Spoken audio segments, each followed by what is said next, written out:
Good morning and welcome. I want to thank everybody for taking time out of what I know to be very busy schedules and daunting tasks to be with us here this morning to celebrate what I think is a very, very important recognition, the National Family Caregivers Month. We really, really don't do this enough. We need to say thank you more in our society. We don't do it enough, and today is a sincere and heartfelt thank you to every single caregiver out there, because without their commitment, dedication, and love, we wouldn't be able to deliver the services and people in need throughout the state of Connecticut. So I think this is a very important day. It's an important month because of what it recognizes, the phenomenal task, job, commitment, and love that these family caregivers give to other people and live beyond themselves. Our hosts here, I also want to thank Tammy Trojanowski from the Baldwin Center. I will be calling everybody up as we go to say a few words. I also would like to thank my colleagues in the General Assembly. I'm ranking on aging, as is Representative Wilson. We both serve on the Aging Committee in Hartford, as well as Stratford Representatives Phil Young and Joe Gresko. Without their support at the Capitol, many of these issues and initiatives would not be able to get over the finish line. And while we've done a lot, as you all know, there's plenty more to do. And we're going to be working together to make sure that those initiatives become reality. I'd also like to thank Marie Allen, the Executive Director from SWACA. You know, it's my day, it was called SWICA, but I guess we evolve, so thank you, Marie. Also, Rick Sebastian from the Kennedy Center and his group, AARP, Anna, thank you for being here, as well as the team in red, from Michael Klein to Rick and Patricia Bright. We have Byron Peterson and Fran Sinish. Thank you all for not only being here, but also this is what we missed in our COVID Zoom reality, was the place to congregate where people could wear colors and show by the mere numbers of the people in the Capitol what it means. We couldn't see that in the Zoom world, but you can see it here today. We have folks in red, which signifies AARP is present, they're in the House, and they're here to be heard, whether they say something or not. This is also a First Amendment right. I know we will have Mairead Painter, who just showed up, and many of the caregivers and advocates. We have Carolyn Fernandez, Mary Hall. Of course, it wouldn't go off any other time, right? Yeah, exactly. Right on cue. Mary Hall, Denise Orgaro, Shaquem Simmons, and I think that covers everyone for today. November traditionally kicks off a season of giving. Last week, we gathered around our kitchen tables to give thanks with our loved ones. Today is Giving Tuesday, a day to think not of ourselves, but how we can give to those less fortunate.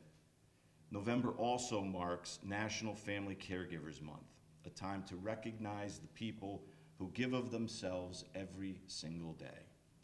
Family caregivers give love, they give compassion, they give commitment and dedication.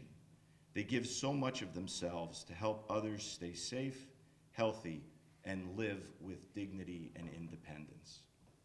In a season of giving, in a time of thanks, it is essential that we thank and honor family caregivers. More than that, we must also renew our commitment to help caregivers however we can. Families are the primary source of support for older adults and people with disabilities in the United States. Nearly half of all caregivers are over the age of 50. Many are vulnerable to the decline in their own health. Yet caregivers often comes with sacrifice and the challenge of balancing competing responsibilities. The pandemic has also created unprecedented challenges for caregivers and their loved ones. As a family caregiver myself, along with my spouse, I can't forget nor not recognize the contribution my spouse makes. And someone who works every day with aging and special needs individuals and their families, I know the past year and a half has been at times extremely difficult, challenging, and for some outright terrifying. It has also been a time of strength, resilience, and recovery. In the state legislature, we have worked hard to help vulnerable populations and the people who care for them by passing new reforms to better protect and support nursing home residents, their loved ones, strengthening the voice of individuals with special needs, residents, and families of long-term care facilities, and by increasing access to telehealth and community support. But the work is far from done, as we talked about, Rick. We have unbelievable need in our state, and it's being met through large part the contributions of families. But yet there's still a market failure because there's more need in our communities than there are people and families and loved ones to deliver. That's where the government needs to fill the breach. We need to make sure that when an individual is in need, that we have the human services to deliver to meet that need. We must continue to push for better support for the state's home care program to enable people to live, age, and reside with dignity and independence in their own home and in their own community. I want to thank the millions of Americans who provide care across our country and the thousands here in our own state who deliver these services to loved ones every day. We will now hear from several members. Some of them are caregivers, others are advocates, about the incredible work they do every day, and we need to thank them. So we'll start with Tammy, our host.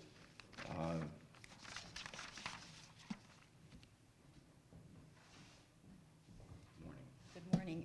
Thank you so much, and thanks so much for those words of inspiration and encouragement. We need them right now, so thank you, and having our leadership here and having so many of us here together, and we're just delighted to have you join us at the Baldwin Center.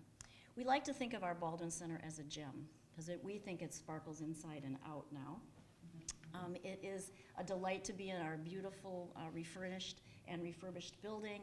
Our seniors are coming back. There's pinochle downstairs. If you're a pinochle player, that's where you're supposed to be. Here. That's downstairs.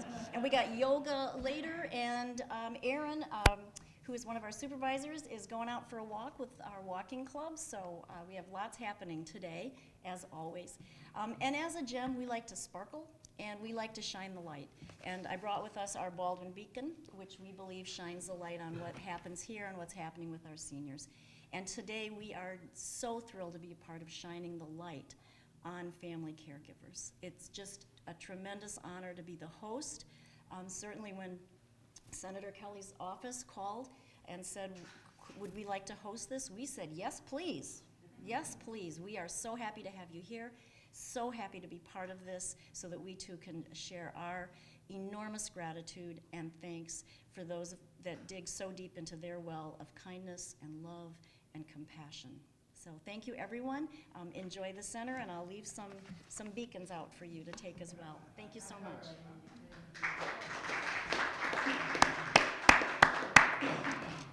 Thank you, Tammy. Next, we'll have Marie Allen. Thank you, Senator Kelly. You know, a few years ago, I brought my grandfather to Stratford to live here. Really, it was the Atria, and I brought him here because he needed help. He needed caregiving. And I thought, Marie, you've been talking about this. You've been in aging services for over 25 years. It's time for the rubber to meet the road and become a caregiver. And I did it, and I did it with honor, and I was humbled every day, but I want to be clear, it was one of the most difficult and challenging things I had ever done in my life. Every day, Alzheimer's took a little bit more of my grandfather, and every day I did my best to support him, to the point where we ended up playing cards, which was one of his great loves, playing poker, and he didn't even know what the cards said, but about every 2 minutes he would say, "I won!" And I would clap and say, "Oh, that's great, Pop." But I tell you this story because it was a challenge, even for someone who had worked with aging issues for so many years. And it was a challenge finding supports, finding help, finding people in the community who understood some of the challenges, having his doctors understand what I knew he wanted. He wanted to die a peaceful life in his own home. He did not want 18 million surgeries. At 98 years old, he had the right to those things, and it was difficult. It was difficult to get people to listen. So I so appreciate Senator Kelly for shining a light on caregiving. I want to put in a plug for the Southwestern Connecticut Agency on Aging, SWACA, okay? We changed that vowel, okay? Because I'm here with Katie Reagan, the head of our Community Services Department. We have supports for caregivers. We have staff who understands the challenges, and thanks to the work of the Aging Committee, we have resources. We have something called the National Family Caregiver Support Program, the Alzheimer's Respite Program, and the Connecticut Home Care Program for Elders. So if you know someone who's struggling with the challenges of aging, please do not hesitate to have them call our office. Let us help with the navigation, because again, 25 years later, I still struggled with some of it.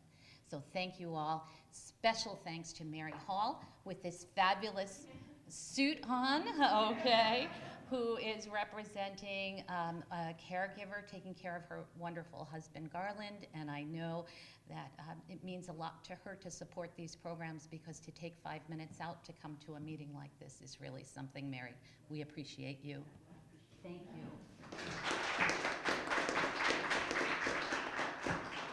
Thank you, Marie.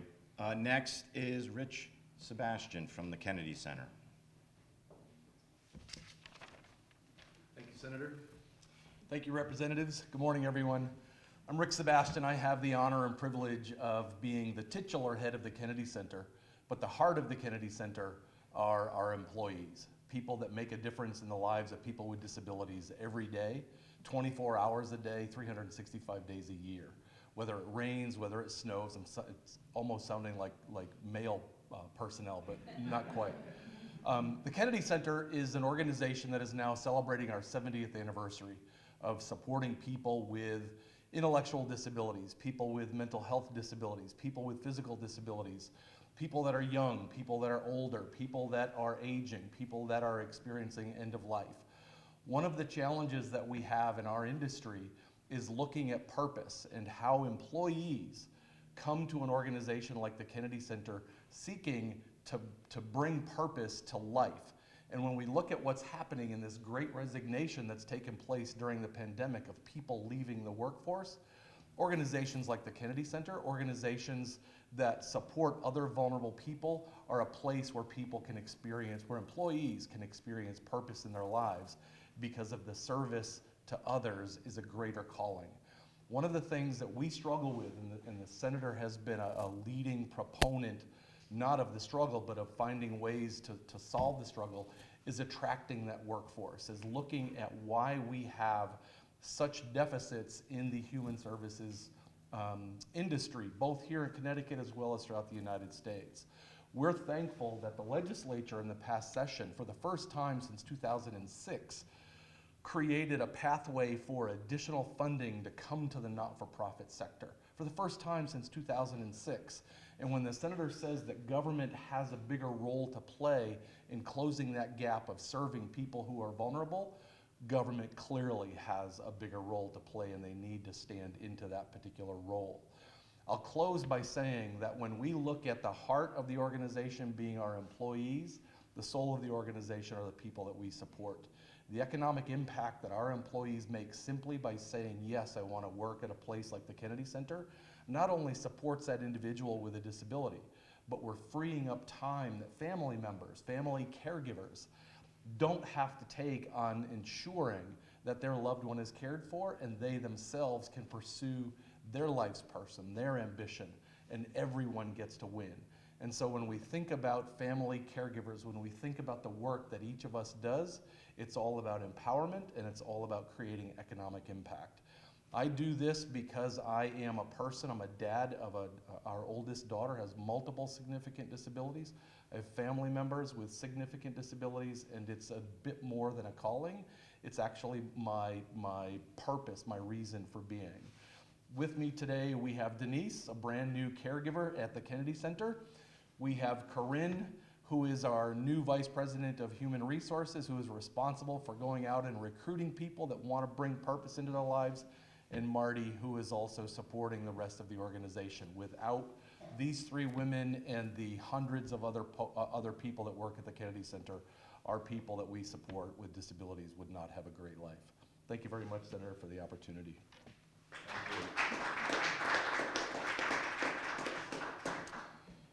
Next is Anna Doroghazi from AARP.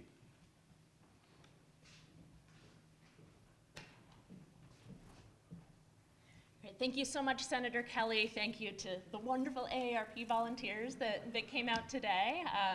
To Representatives Young and Wilson and Gresko, Tammy at the Baldwin Center. I feel like I'm giving my Academy Awards speech.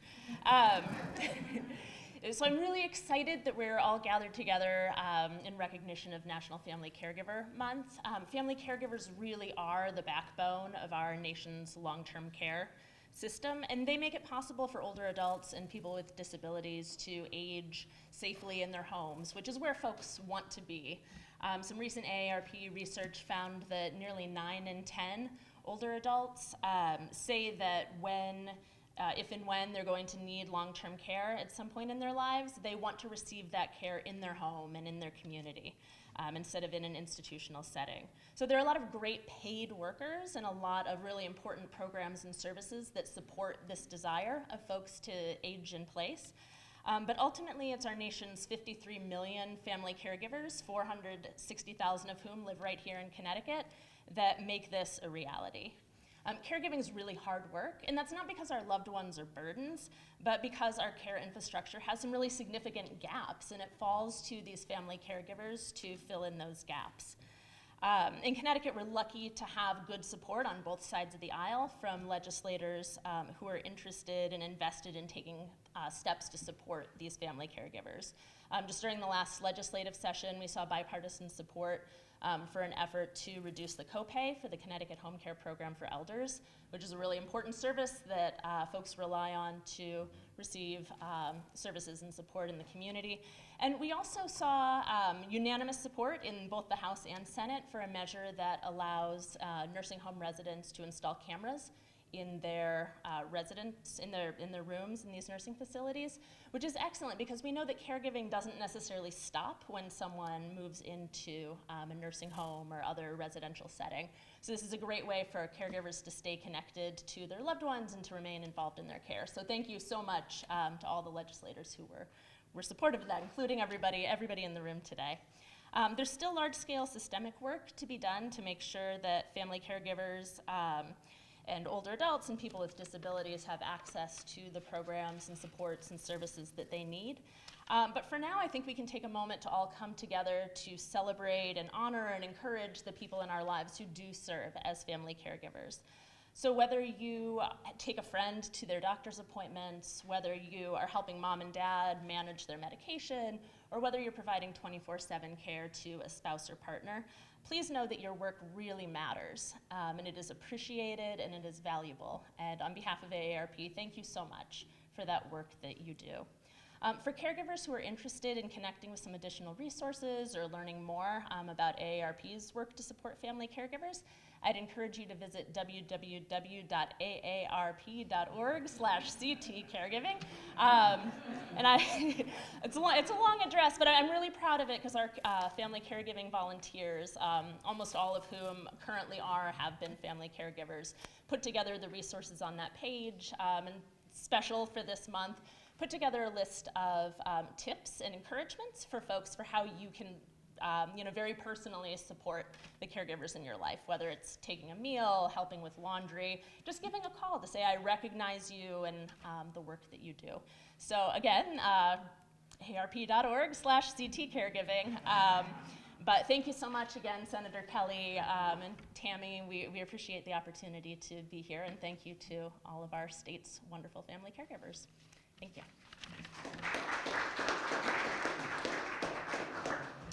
And thank you, Anna, and all the work that AARP does to help advance the cause of caregiving. Now I'd like to bring Fran Sinish up. She's a family caregiver to give us some of her perspective. Thank you, Senator.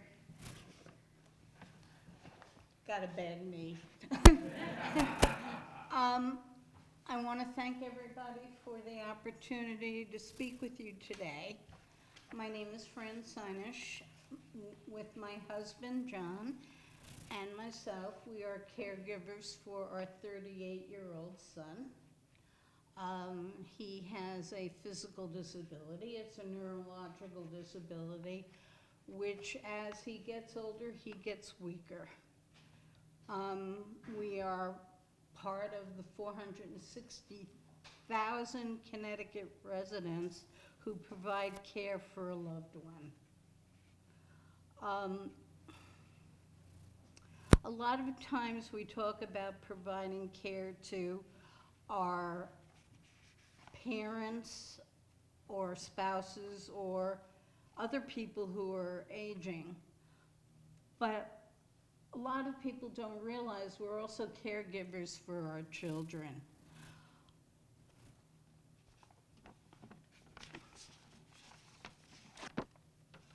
Of the 48 million family caregivers throughout the United States, about 6% of us take care of an adult child compared to other caregivers. We are most likely have to provide care for a much longer period of time. I mean, we've been our son's caregivers since he was 2 years old. One thing that I've learned over the years as a caregiver or a mom is the importance to take time for myself. I'm retired now, but I do a lot of volunteer work, AARP. I'm on the advisory council of SWACA. I'm a Stratford Rotarian. I also take time to go to the movies or have lunch with some friends.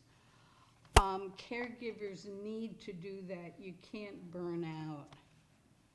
There is a great quote that AARP volunteers include in their Caregiver Roadshow presentation, which includes resources and information for family caregivers and is offered for free in the community, as Anna mentioned before. The quote is, "An empty lantern provides no light. Self-care is the fuel that shows you light to shine brightly." So if you're down as a caregiver, you cannot give the support that you need.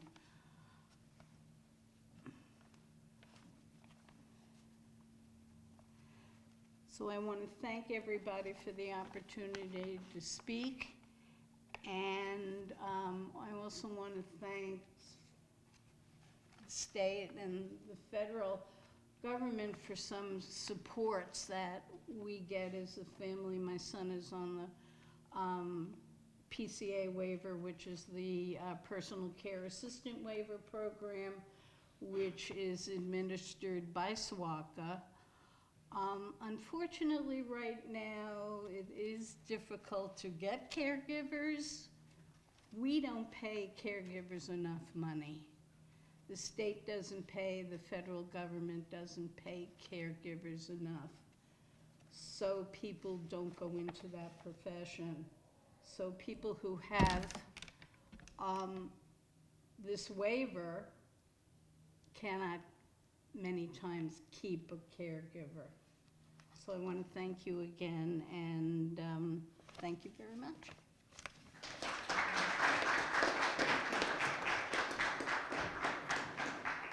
Thank you very much, Fran, for your insightful words. They do, I think, hit the nail right on the head, in the sense that a family caregiver can't provide the care to others, can't live beyond themselves unless they themselves have the strength, tools, and capability to deliver those services. So it's so critically important to stay focused on the caregiver, because if we're going to improve the quality of human services, we have to make sure that the labor that provides that human services is supported and adequately compensated. Because without that compensation, without these caregivers, there are no human services. So we've got to stay focused on that. We have a lot of work to do, but we have the capability, I believe, in the state of Connecticut to deliver on that. And personally, if I wrote the script, we would be, but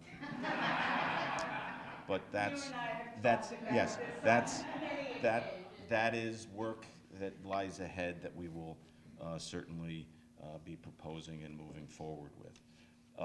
At this point, I'd like to welcome Mairead Painter, our Ombudsman, for a few comments.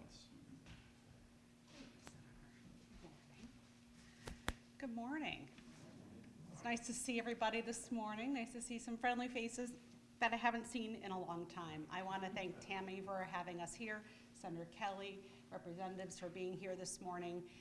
I don't think there's been a time in our history before where we've had the opportunity to really focus on caregiving, right? We haven't taken that time historically, and due to the pandemic, I think we started to really have the opportunity to see what was happening and shine a light on things that we hadn't really seen in the past.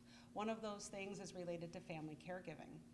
For individuals, even in long-term care settings, I don't think we had any idea how much unpaid caregiving was really happening, right? It starts in the community, and then it continues as people go into wherever their next step is, whether it be an assisted living community, a residential care home, or a nursing home.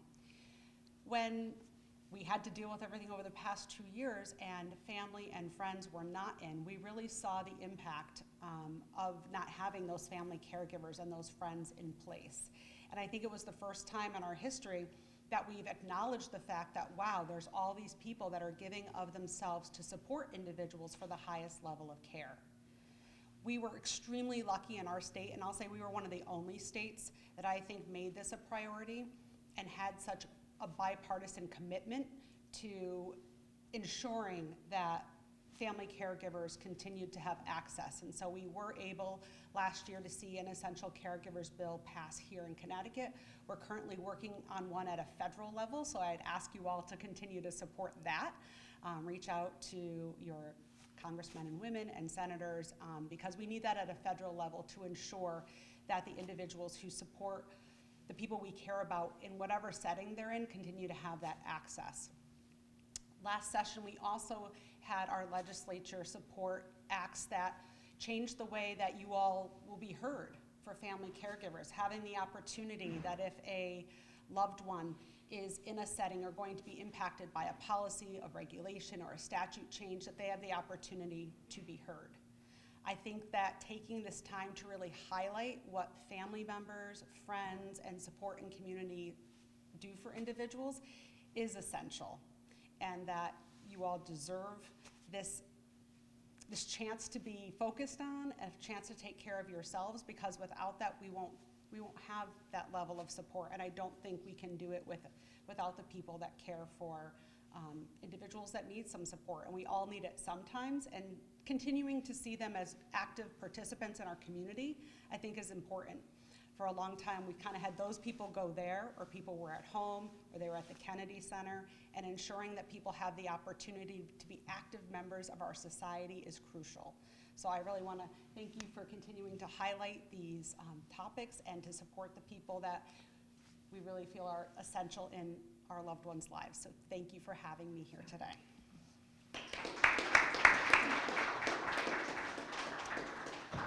Thank you, Mairead.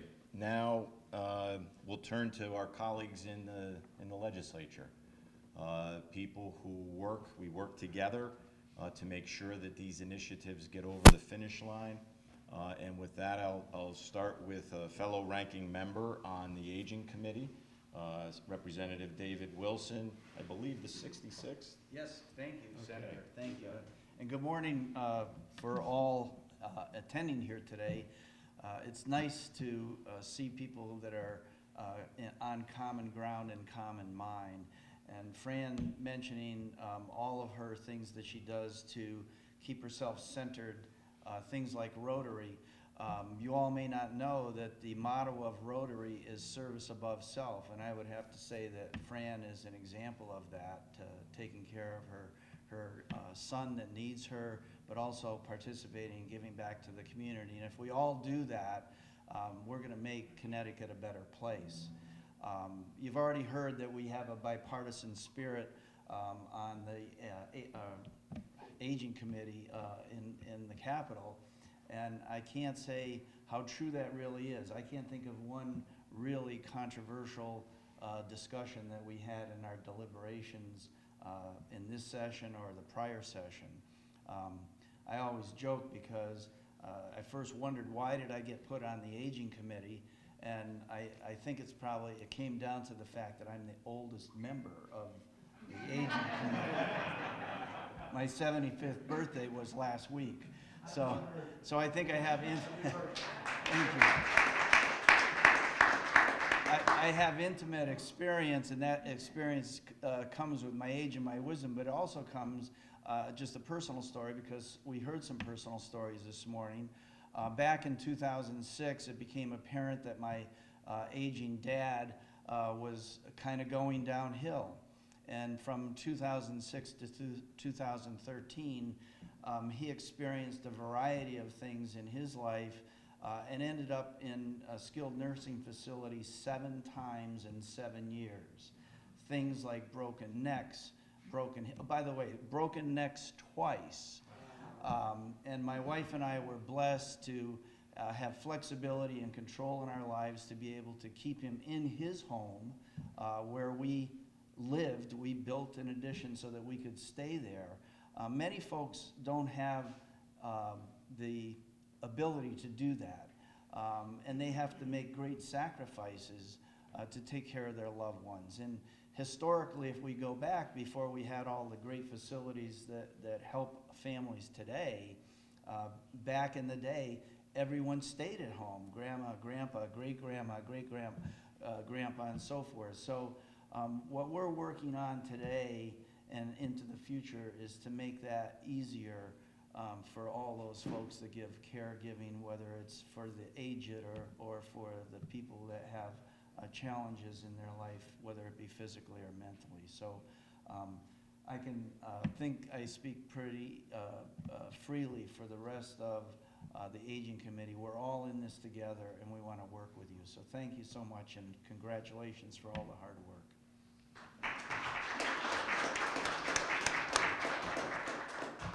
Next, we'll hear from actually State Representative Phil Young of the 120th District, where you are all presently sitting. Phil. Thank you, Senator Kennedy. Thank you, everybody, for coming out today. This is something that's personal to me on a couple of different bases. A lot of times I talk about investing, us investing in our children, in education, and other things. We've also got to invest in our folks that are older. In the last few years, my father started to get worse and has Alzheimer's.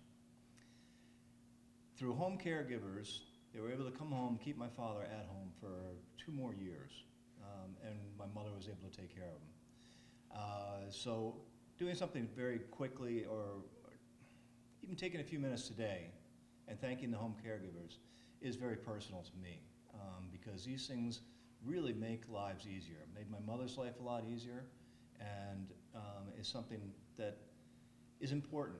You got to figure that just about everybody in this room at one point or another is going to need some home care. So it's something that's very important, and it's something that we all need to support, and I will support it. So the folks on the Aging Committee, I really appreciate your work and keep it coming to us so that we can work on these things. But I go through Kevin's list of all the people mentioned, but I know I'd missed somebody, so thank you all for coming out. I appreciate it.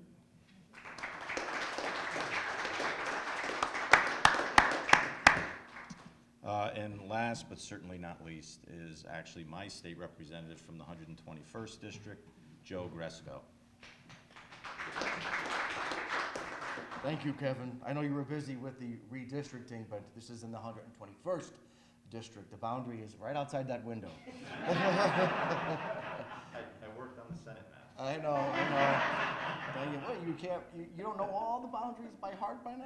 Yeah. No, thank you, everyone, for coming, and for Kevin for putting this together, and for Representative Wilson for coming to Stratford, Kennedy Center, AARP, all the groups that take part in family caregiving. Tammy, our rock here in the town, she's our go-to person, as is Kevin on this issue. We all have our life experiences and specialties, but this is the one that we go to Kevin for advice and direction. And lastly, when I moved back to Connecticut from California in 2011, it was to be the caretaker for my mother for 5 years. So I have a soft spot for everything that you do. It wasn't just me, as Kevin has said. I had siblings and the like to take care of her, but it was a privilege to be able to keep her in her home until she passed. So you have a soft spot for me, and anything that I can do to assist with the furthering of this, count me in. So thank you, everybody.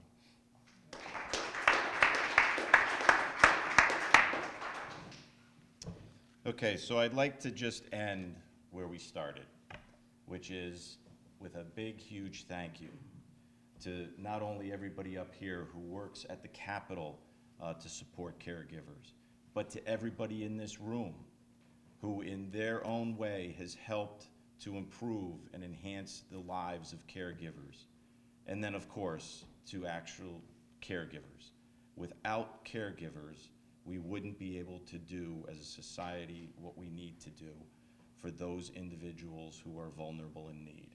Without the blessings of caregivers, we would not be able to enhance, improve, and just provide the dignity and support that people in need are entitled to, but so often don't receive. So thank you. We don't do it enough, but thank you to caregivers. We need to do this more often and in a bigger way. So take care, and thanks.